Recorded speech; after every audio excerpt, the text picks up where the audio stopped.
Olá, meus irmãos, nós retomamos aqui agora a sequência das aulas do Instituto João Calvino na disciplina de Teologia Sistemática 1 e agora nós vamos para a unidade 2, que é a doutrina das Escrituras.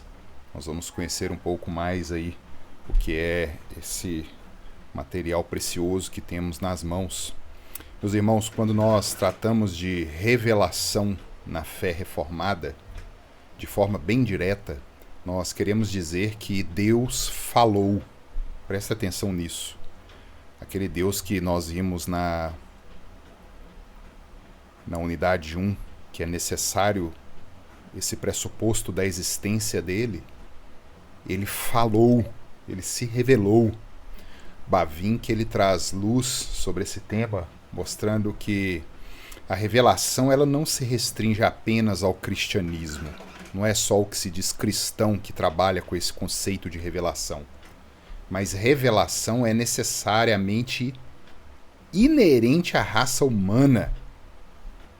A raça humana precisa de uma fonte revelacional, nem que seja a própria mente, a própria cabeça, para constituir a sua religiosidade, esse fenômeno que é visto em todas as culturas. A revelação ela é necessária. Bavinck, ele registra para nós o seguinte: o conceito de revelação é correlato necessário de toda religião.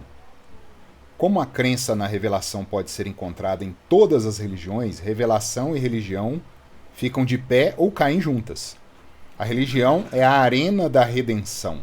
Salvadores podem ser encontrados por toda parte.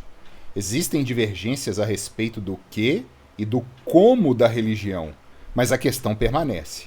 O que eu devo fazer para ser salvo? A resposta aos três maiores interesses da religião, Deus, humanidade e salvação, exigem revelação. Como foi dito aqui, é necessário uma fonte revelatória, uma fonte revelacional, e não é só no cristianismo. No entanto, quanto à fé reformada, a defesa é que o próprio Deus se revelou, meus irmãos.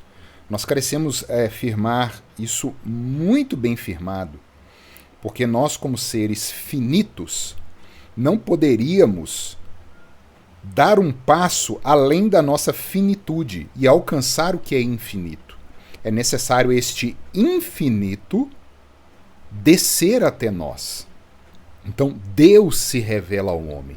Ele mesmo condescendeu para com as suas criaturas finitas e deu o seu conhecimento de forma inteligível.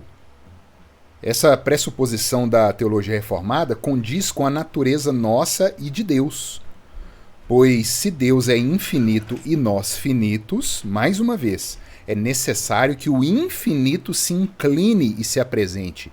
Logicamente, de forma lógica, não há possibilidade do finito ultrapassar a sua finitude.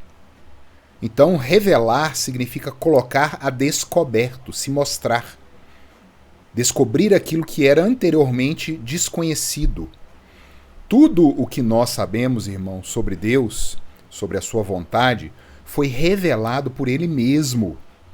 Revelar significa tirar o véu, se expor.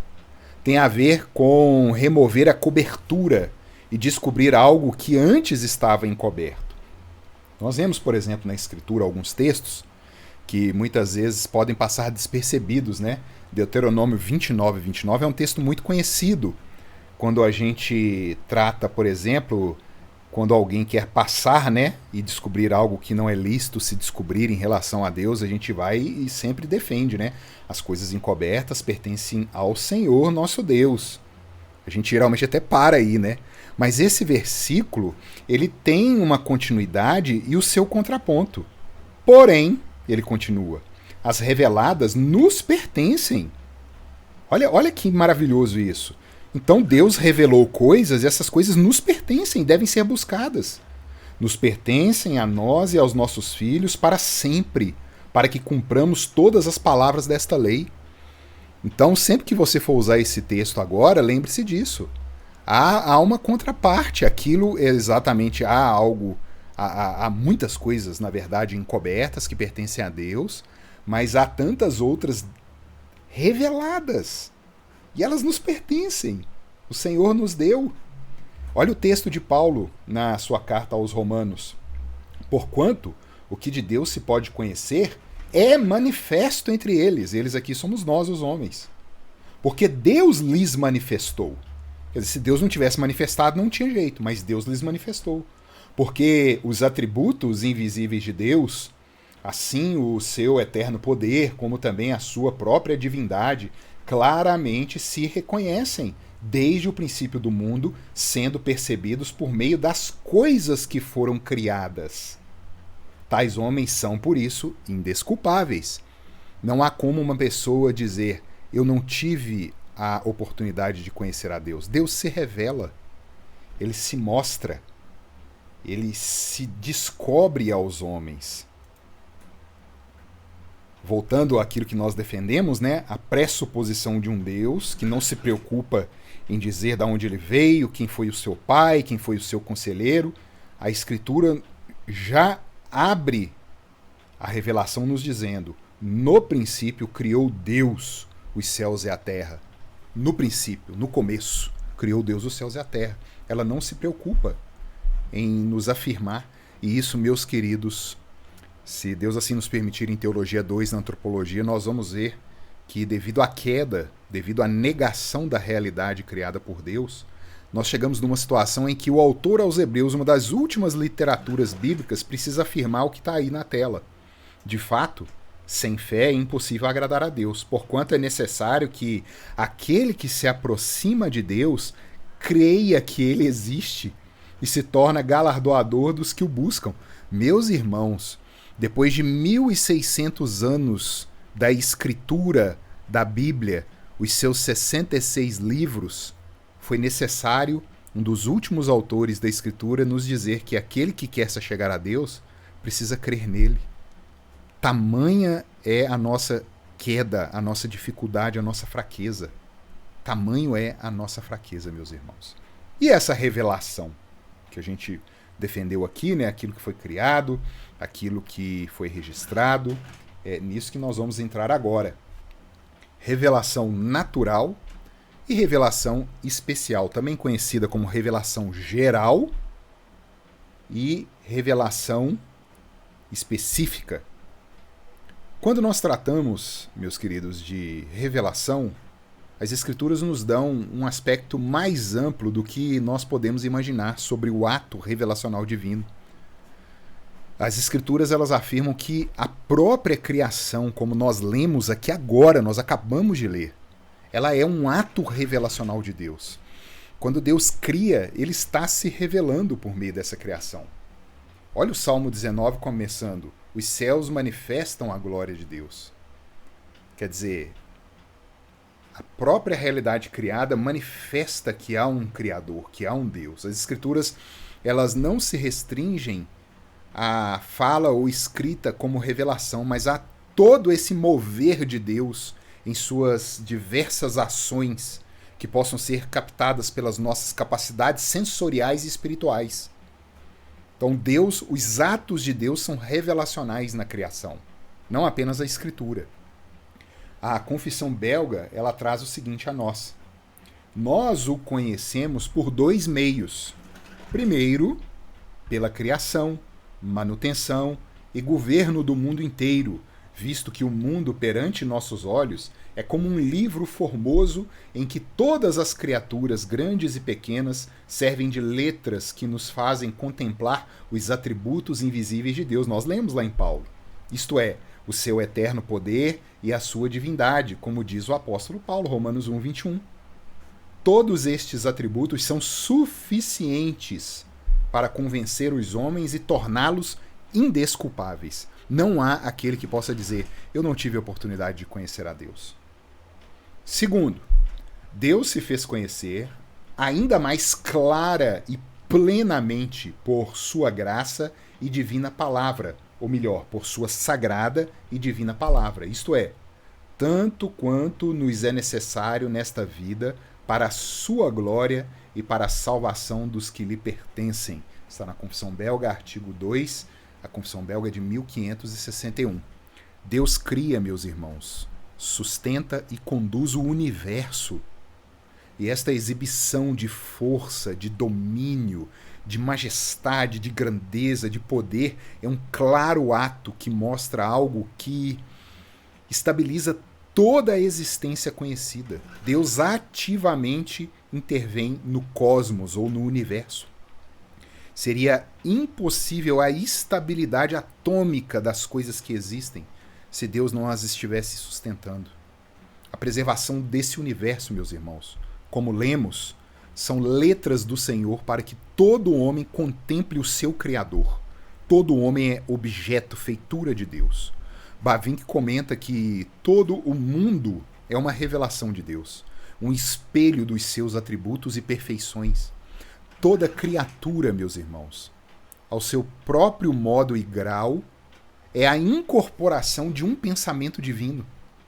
Mas entre as criaturas, apenas o ser humano é a imagem de Deus, meus queridos. A mais exaltada e mais rica autorrevelação de Deus. Mas essa manifestação escandalosa do Criador em sua criação, ela não é capaz de conduzir a criatura ao seu Criador. E aqui nós já vamos entremeando com a próxima disciplina de antropologia. Há um ruído nisso aí que não existia. Mas há um ruído. Nossa confissão de fé, a confissão de Westminster, confirma esse poder locutório ou da fala divina e vaticina o seguinte: olha que majestoso isso aqui. Ainda que a luz da natureza e as obras da criação e da providência de tal modo manifestem a bondade, a sabedoria e o poder de Deus, que os homens ficam inexcusáveis, contudo, não são suficientes para dar aquele conhecimento de Deus e da sua vontade, necessário para a salvação. Por isso foi o Senhor servido em diversos tempos e diferentes modos revelar-se e declarar à sua igreja aquela sua vontade. E depois, para melhor preservação e propagação da verdade, para o mais seguro estabelecimento e conforto da igreja contra a corrupção da carne e malícia de Satanás e do mundo, foi igualmente servido fazê-la escrever toda. Isto torna indispensável a Escritura Sagrada, tendo cessado aqueles antigos modos de revelar Deus a sua vontade ao seu povo. Isso está na nossa confissão de fé. A palavra de Deus, meus irmãos, ela carrega em si um poder. A fala de Deus, ela não é meramente informativa. Quando eu estou conversando com vocês aqui, eu estou travando aqui um monólogo, né? Vocês estão me assistindo, e a minha palavra por si só, ela não carrega um poder. Vocês vão precisar fazer algo com ela. Se o falar de Deus fosse apenas comunicativo, se apenas transmitisse conteúdo linguístico, né, à mente do ouvinte, não faria sentido Deus falar, por exemplo, a seres irracionais e até inexistentes. Vocês já pararam para pensar isso? Deus chama à existência o que não existia. Deus fala às montanhas, Deus fala aos mares, Deus fala aos animais, às aves, à terra. Deus fala. O falar de Deus faz com que as coisas aconteçam, meus queridos. A fala de Deus, ela é única. Coisas que não existiam passam a existir. A palavra de Deus, ela é de Deus. Vocês já pararam para pensar nisso? A gravidade, o peso e a glória que tem disso? Isso não é pouca coisa. Olha o que registra Kuyper, por exemplo, sobre isso. A palavra de Deus não é uma mera coleção de ideias bonitas e brilhantes, mas o reflexo da vida divina. É o que eu disse, ela é a palavra de Deus. Isso tem que nos impressionar. Em Deus, a vida e o pensamento são unidos. Não pode haver vida sem pensamento, nem pensamento que não seja produto da vida. Não é assim conosco. A falsidade entrou em nós, isto é, nós podemos separar pensamento e vida. Daí resultarem as nossas abstrações frias, o nosso falar sem fazer. A gente promete demais, meus irmãos, e não cumpre. Nossas palavras sem poder, nossos pensamentos sem obras. Então, por exemplo, em Gênesis, quando Deus registra que disse Deus, haja luz e houve luz. O haja luz não me impressiona, porque nós podemos falar, haja luz. Mas e a segunda parte? Houve luz. Nós não temos condição de fazer isso. Deus tem. Vocês percebem que o que impressiona não é o haja luz, é o houve luz. Todo esse poder e essa glória resolveu Deus, então, meus irmãos, centralizar para nos assegurar uma fonte para que tenhamos acesso e possamos fruir das suas bênçãos, meus queridos. Esta palavra que nos anuncia o seu possuidor, o próprio Deus, e em nenhum outro lugar teremos informações seguras sobre ele mesmo. Deus revela de si aquilo que nós precisamos, meus queridos. Havendo Deus antigamente falado muitas vezes, de muitas maneiras, aos pais pelos profetas, a nós falou-nos nestes últimos dias pelo Filho. Meus queridos, aprove a Deus em sua sabedoria usar de sonhos, visões, êxtases. Deus falou de diversas formas, de diversas maneiras, muitas vezes, antigamente, aos nossos antepassados. Mas e agora, meus irmãos? Ele nos fala por meio do Filho encarnado revelado na sua Escritura. E apenas na Escritura nós teremos uma revelação plena, completa, cabal.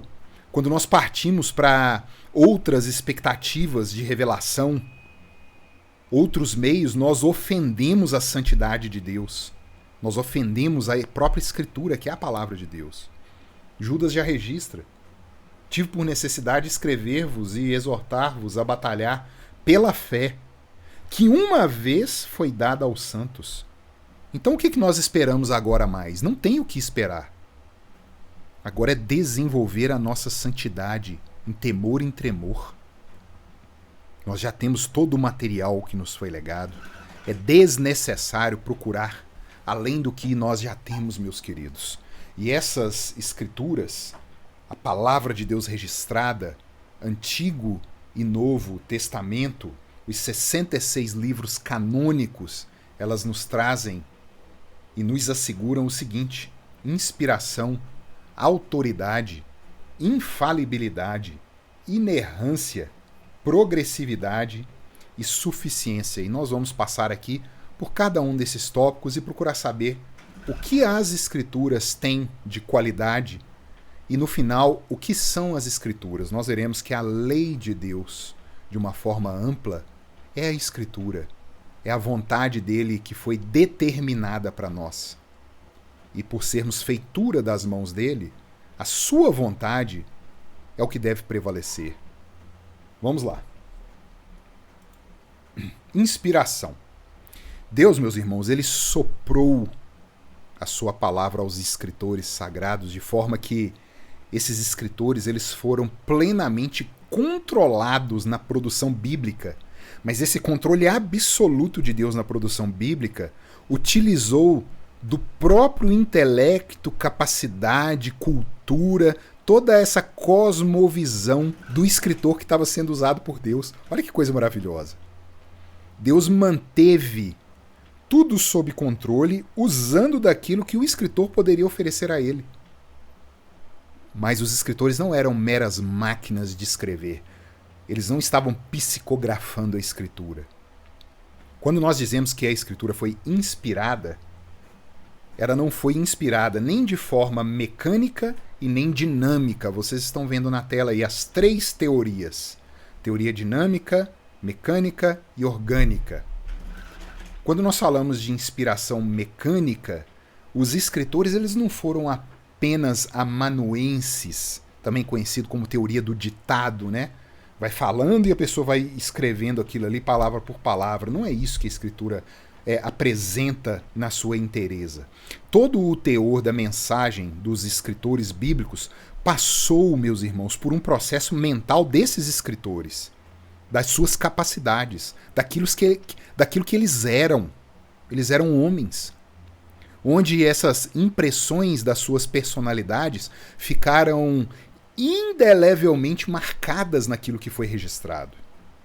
Olha o que Bavinck registra, eu vou abrir aspas para ele aqui. Errando em outra direção estão aqueles que favorecem uma inspiração mecânica, deixando de fazer justiça, portanto, à atividade dos autores secundários. Então, esses autores secundários, que eram os escritores, o autor primário é Deus, eles não foram anulados na produção da escritura. E também, do outro lado, a teoria dinâmica cai por terra. A escritura ela não foi feita de uma forma completamente livre. Essa forma completamente livre que defende que não foram as palavras que foram inspiradas, mas as ideias. Deus instilava conceitos, Deus dava insights na mente dos autores, e esses autores iam desenvolver livremente o pensamento, como se fossem poetas, como se fossem agentes livres, podendo inclusive haver erros da parte humana na escritura. Essa teoria também não é correta. A Bíblia contém a palavra de Deus, é o que defende. Quem defende essa teoria dinâmica de inspiração. Mas, na verdade, meus irmãos, a Bíblia ela não contém a palavra de Deus. A Bíblia é a palavra de Deus. Perceba que quando eu defendo que a Bíblia contém a palavra de Deus, eu posso dizer que ela contém outra coisa? Isso é errado. A atividade de Deus na inspiração não é retratada corretamente quando é descrita como aprovação subsequente, como mera preservação do erro, ou mesmo como dinâmica, como a inspiração de pessoas. Isso registrou Bavinck. A inspiração mecânica, meus irmãos, ela deifica ou diviniza o aspecto humano da Bíblia. E a inspiração dinâmica, ela humaniza o que é divino. Vocês estão vendo que são dois extremos. Mas aí nós temos aquilo que a nossa fé defende, o que a Reforma conseguiu muito claramente definir, o conceito correto de inspiração orgânica. O Espírito Santo ele não suprimiu as personalidades dos autores humanos, ele não excluiu qualquer atividade da parte dos escritores. A inspiração orgânica reconhece que a necessidade de pesquisa, de reflexão da parte dos autores humanos, daquele sofrimento pelos quais os profetas passaram, não foi eliminado da produção propriamente dita. E que os aspectos característicos do estilo, da linguagem, da forma de se expressar, eles permaneceram, eles não foram suprimidos. Eles escreveram de acordo com as suas próprias peculiaridades pessoais. Mas, por outro lado, a inspiração orgânica reconhece também que o Espírito Santo soberanamente preparou, controlou e dirigiu cada aspecto que esses homens imperfeitos e falíveis manifestavam, de modo que a gente não consegue perscrutar. Mas o Espírito Santo preservou tudo corretamente que ele queria que fosse registrado. Ele é Deus. Registra Bavinck mais uma vez, meus queridos. Essa interpretação orgânica foi usada repetidamente, porém, para corroer a autoridade do Espírito Santo, o autor primário. A encarnação de Cristo requer que nós a descubramos nas profundezas de sua humilhação, em toda a sua fraqueza e desprezo. O registro da palavra, da revelação, nos convida a reconhecer essa dimensão de fraqueza e humildade, a forma de servo também na Escritura. Mas assim como a natureza humana de Cristo, embora fosse fraca e modesta, permaneceu livre de pecado, assim também as Escrituras. É concebida sem defeito e sem mácula, totalmente humana em todas as suas partes, mas também divina em todas as suas partes. Olha que maravilhoso esse vínculo que Bavinck faz da própria encarnação do Verbo. Isso será estudado em Cristologia. Cristo perfeitamente homem, fraco, assumindo as nossas enfermidades, mas sem pecado. Os profetas eram esse tipo de encarnação de Cristo ali, produzindo as Escrituras. Também nós temos, em segundo lugar, a autoridade, meus irmãos. Não há, além dos 66 livros bíblicos, nenhuma outra fonte que possa constranger em matéria de fé a consciência dos homens, meus irmãos. Outros escritos podem ter proveito, sim, um proveito histórico, didático, um proveito de instrução, na medida que não contradigam ou ultrapassem a revelação escrita conhecida como Escritura Sagrada. Nós temos aí o livro de Macabeus, nós temos escritos que foram traduzidos por Jerônimo, que não são reconhecidos como escritura, não podem nos dizer matéria de fé, mas que são livros históricos e nos trazem ali momentos da história que são verdadeiros.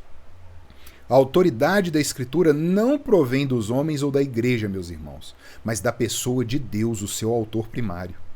Ele é o seu autor. E por isso não necessita da chancela de um terceiro, não necessita da chancela da razão, do experimento. Deus está acima disso e controlando isto. A Igreja Romana, ela defende na sua teologia que a autoridade da igreja vem do testemunho da Escritura, ou melhor, a autoridade da Escritura vem do testemunho da igreja. A igreja diz o que é a Escritura.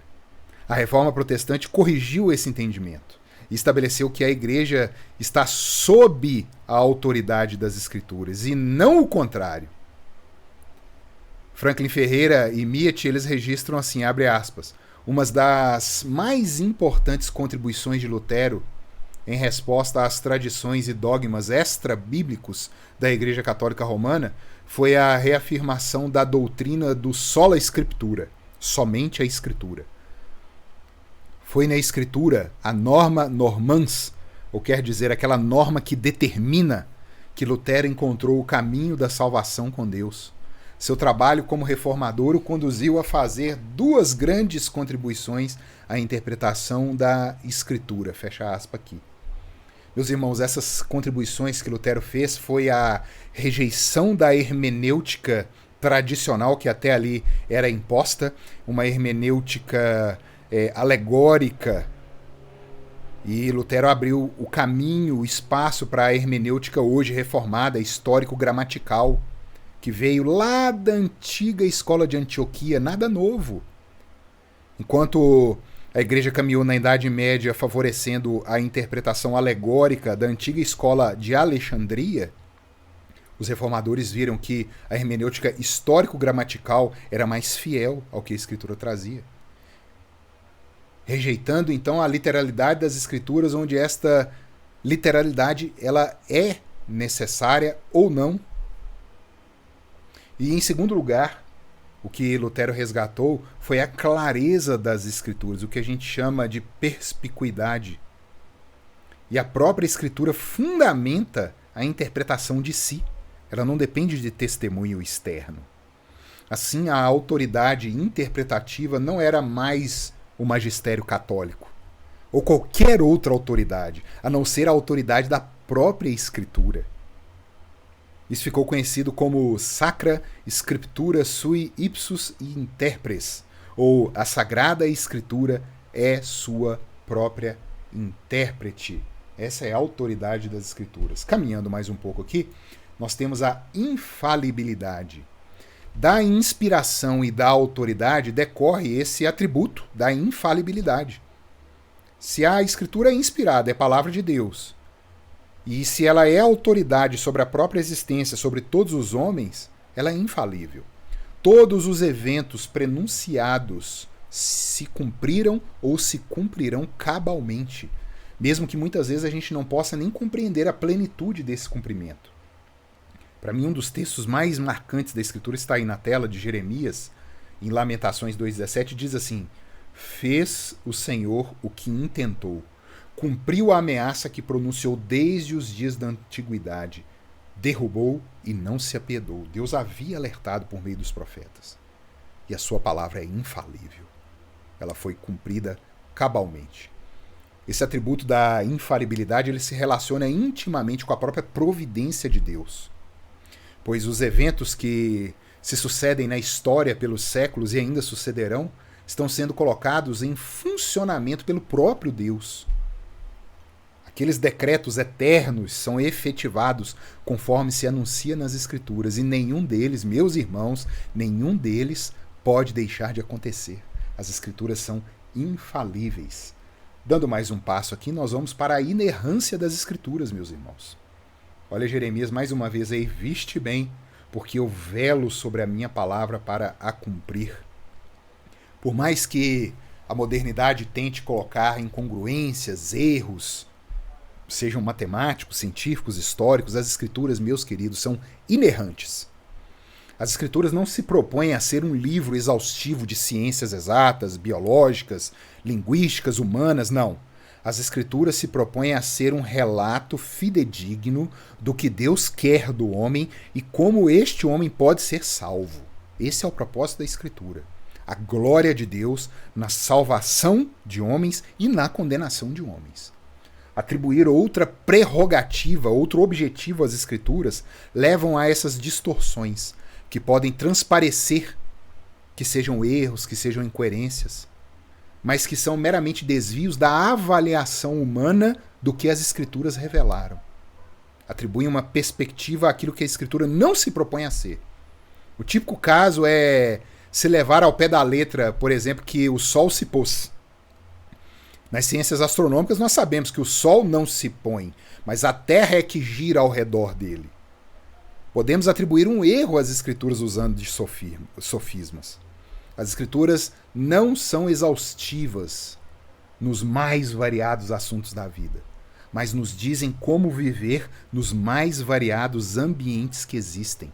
As Escrituras nos dizem como ser um crente engenheiro, como ser um crente médico, um crente faxineiro, um crente agricultor e assim por diante. Mas se eu quero ser um médico, se eu quero ser um agricultor, se eu quero ser um faxineiro, um engenheiro, eu vou aprender sobre estas ciências na medida que os homens desenvolveram material para isso. A Escritura não se propõe a isso. E guardadas estes limites, essas barreiras, a Escritura ela é inerrante. Mais um passo, meus irmãos. A Escritura é progressiva. Nós defendemos a progressividade das Escrituras.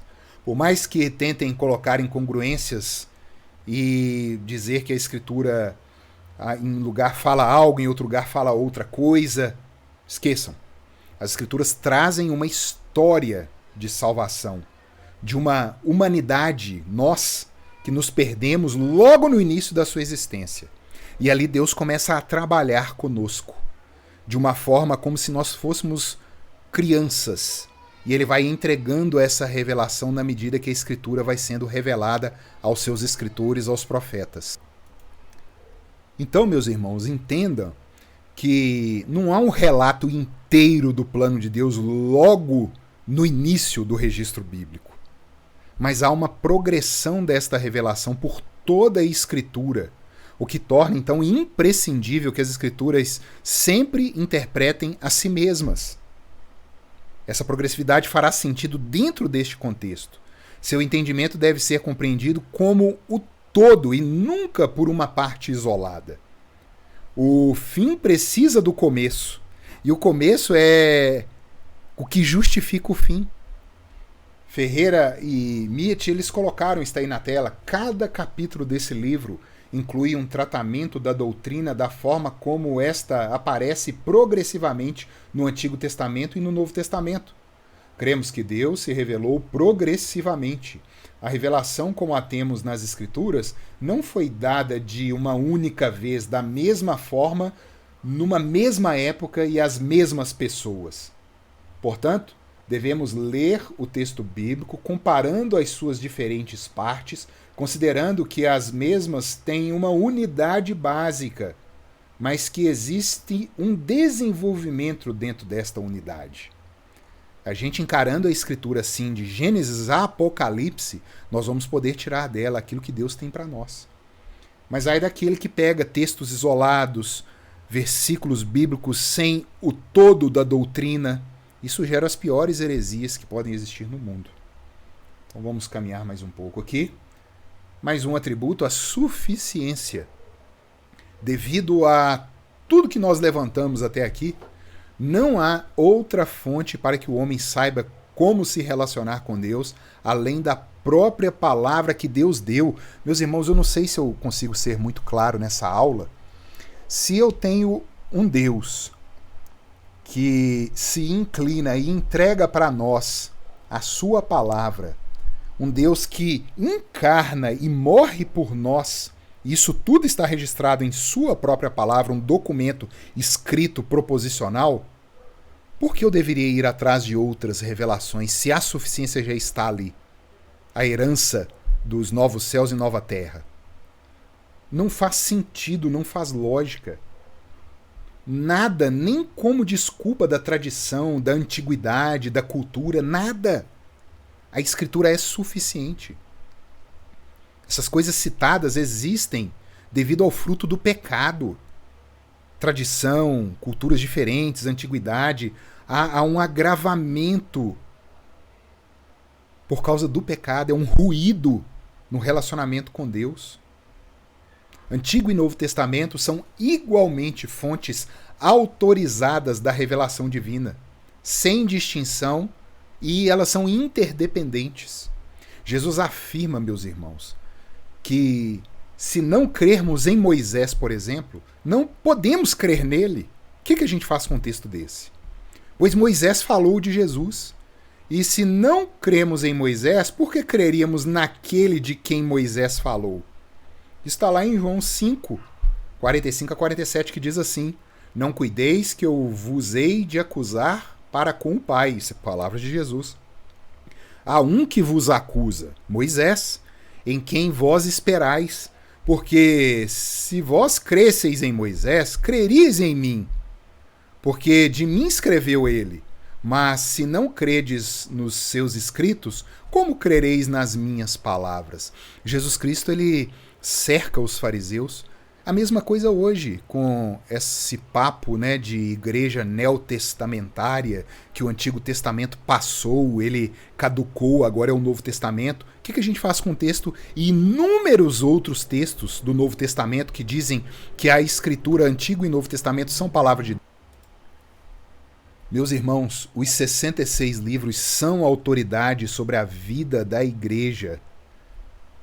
E por eles, a igreja deve ser guiada.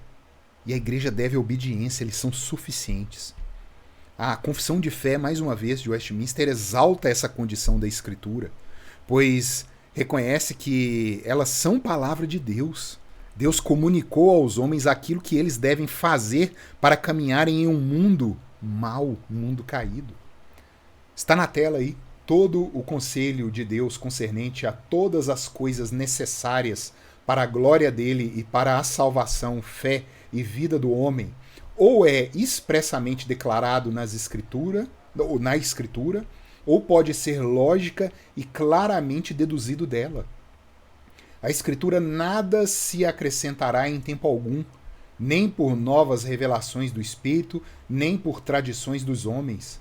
Reconhecemos, entretanto, ser necessária a íntima iluminação do Espírito de Deus para a salvadora compreensão das coisas reveladas na palavra, e que há algumas circunstâncias quanto ao culto de Deus ou ao governo da igreja, comum às ações e sociedades humanas, as quais têm de ser ordenadas pela luz da natureza e pela prudência cristã, segundo as regras gerais da palavra, que sempre devem ser observadas. Meus irmãos, as Escrituras são suficientes.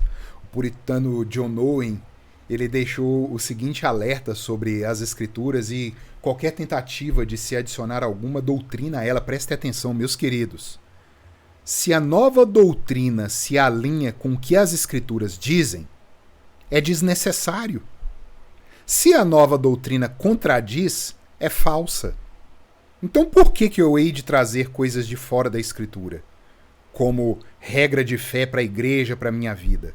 Se essa nova doutrina se alinha com as Escrituras, eu não preciso, está lá. Se a nova doutrina contradiz, ela é falsa. Então, meus irmãos, nós caminhamos aqui não só nesses atributos, existem mais, mas eu trouxe os principais, né?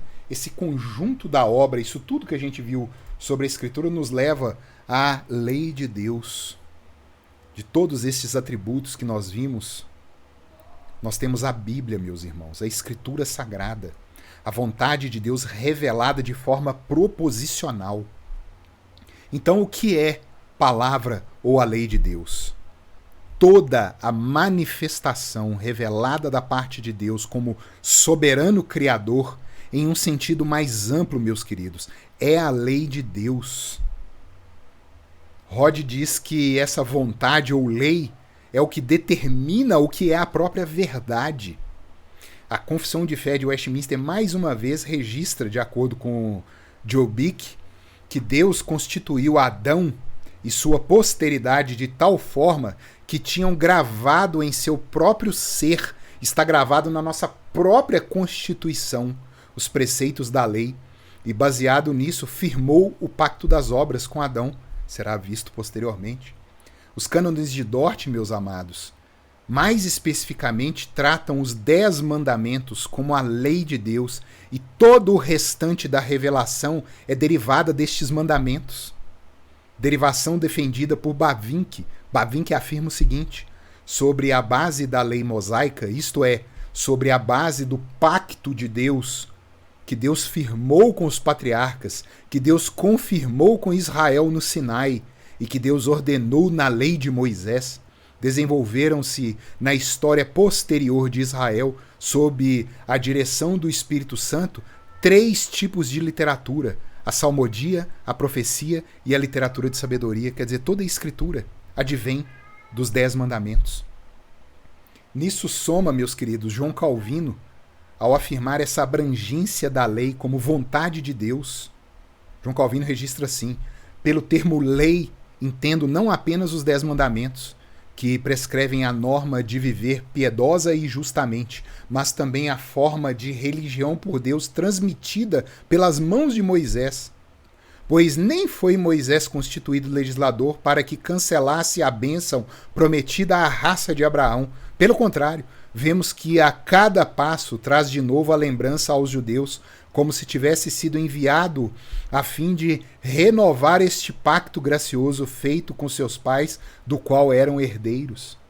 A promessa a Abraão faz parte dela própria lei. A lei é bênção a nós, a graciosa lei. Essa expressão ampla da vontade de Deus, meus queridos, registrada por toda a Escritura, Antigo e Novo Testamento, é considerada a lei e defendida também por Turretini. O termo mais usado no Antigo Testamento para se referir à lei é Torá, que literalmente quer dizer instrução, ensino, em seu sentido lato. É a maneira como o ser humano deve funcionar, como nós somos criados e programados a funcionar. E ali na Torá está a instrução disso. Os reformadores se debruçaram naquilo que foi o estupim da reforma, né? Como ser justo diante de Deus. A lei de Deus, por ser o seu caráter, a sua vontade revelada, exige o estrito e perfeito cumprimento dos seus requisitos. A lei de Deus é a vontade de Deus. A própria natureza da lei de Deus, meus queridos, já demonstra que definir o que é lei é muito mais do que uma questão semântica ou etimológica. Quando a lei moral foi estabelecida, a lei quis vindicar a abrangência não do que nós, seres humanos, poderíamos ter feito, ou fazemos, ou ainda faremos, mas aquilo que nós somos, o que é ser um ser humano. Após a queda, a essência humana se torna impossibilitada de atender os preceitos da lei moral como devem ser atendidos. A Escritura nos torna réus. A Escritura nos acusa. Então, a partir daí, se tornou comum a busca do homem em atingir o padrão legal divino para a sua salvação, perdendo-se de vista o que Deus diz sobre a sua vontade.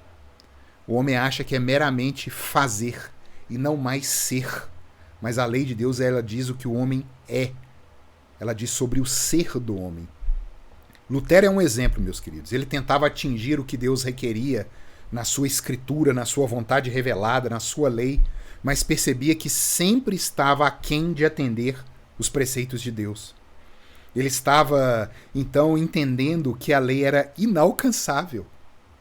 Esse fundamento do que a lei é demonstra que, mais do que regras, preceitos, palavras bem organizadas, uma redação bonita, a lei é, em última análise, o que cada um de nós deveria ser e não somos.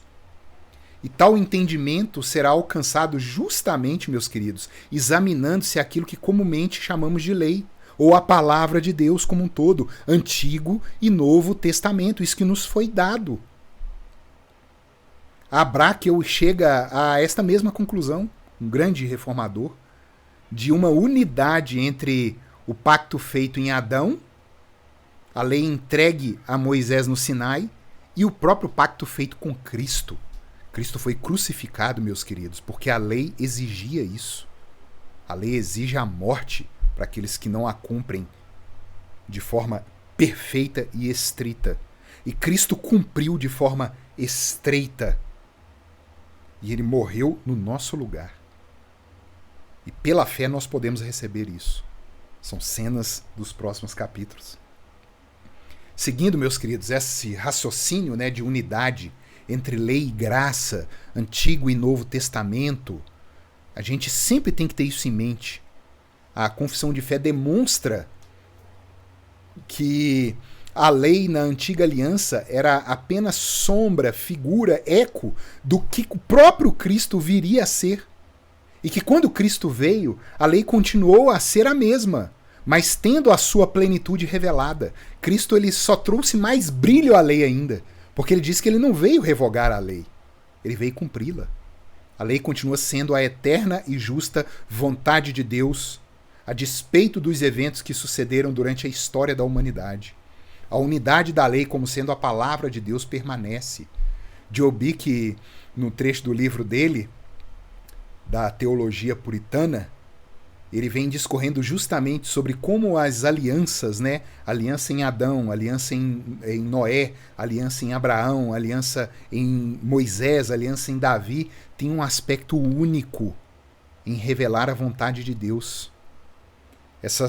Todas essas renovações da aliança não eram alianças novas, mas era essa progressividade da revelação e mostrando pela palavra registrada que Deus estava se dando a conhecer mais claramente em todos esses personagens. Por outro lado, o que nós vemos muitas vezes, meus queridos, é uma igreja que na prática vem negando a Escritura, a Bíblia, a lei de Deus. Johnson, ele explica assim: a igreja tem pago o preço por sua obscuridade moral e pelo que por vezes tem sido heresia ética. A igreja hoje está descontrolada como o antinomismo e a carnalidade. E muito disso em nome do espírito, do amor, da liberdade cristã. Princípios morais frouxos estão por toda parte dentro da igreja. Igrejas liberais produzem estudos que toleram relações sexuais não conjugais de todo tipo, sexo antes do casamento, adultério, inclusive a homossexualidade. No meio da maior crise que a família tem enfrentado em 2 milênios, encontramos as igrejas papagueando a agenda do mundo. Esta própria agenda está destruindo a família e a igreja, meus queridos. Essa negação não é coisa nova, meus irmãos. A negativa que a Escritura é a palavra de Deus e a vontade dele revelada aos homens. Já nos primeiros séculos, os ensinos errados rondavam a igreja nascente. O teólogo Berkoff, ele lembra dos ensinos de Marcião de Sinop, que abertamente renegava o Antigo Testamento, parece até hoje, muitas vezes, ao ponto de criar a imagem de 2 deuses nas Escrituras. Um Deus do Antigo Testamento e um Deus do Novo Testamento. Olha que absurdo. Esses termos, né, antiga aliança, nova aliança, elas podem causar realmente uma certa confusão quanto o que é a lei de Deus, levando, né, ao pensamento de que a lei cobre apenas a antiga aliança que já passou e a nova está isenta da lei da antiga. Esse termo nova aliança, como defendiam os puritanos, diz respeito à restauração, meus queridos, ou à renovação daquilo que sangue de touros e de bodes nunca poderiam fazer. O sangue de Cristo restaurou a antiga aliança, firmada por meio das obras. pois ele cumpriu as obras, a vontade de Deus revelada e escrita na Bíblia. Ou quer dizer, Cristo cumpriu os termos da lei e o seu sangue renovou, é a nova aliança, não substitui a antiga aliança. Essa renovação do que os seres humanos nunca poderiam cumprir. Assim, a lei se estende de Gênesis até Apocalipse, ao registro escrito do nosso Deus. Sem esse devido entendimento, meus irmãos, do que são as Sagradas Escrituras, a santa lei de Deus revelada e escrita para os homens, todo o esforço que faremos nesta disciplina de teologia sistemática será em vão. Firmem a sua mente. Deus se revelou aos homens, Deus se revelou de forma proposicional e registrou isso para nós, Antigo e Novo Testamento. O resultado do que estudaremos se fundamenta em ter as Santas Escrituras, em ter a lei de Deus na mais alta estima, sabendo que ela é o fundamento objetivo da Igreja e que o Espírito Santo operará maravilhas por meio desta revelação. E aqui eu vou finalizando esta aula. Agradeço a paciência dos queridos e aguardo para a próxima unidade 3. Deus abençoe a cada um.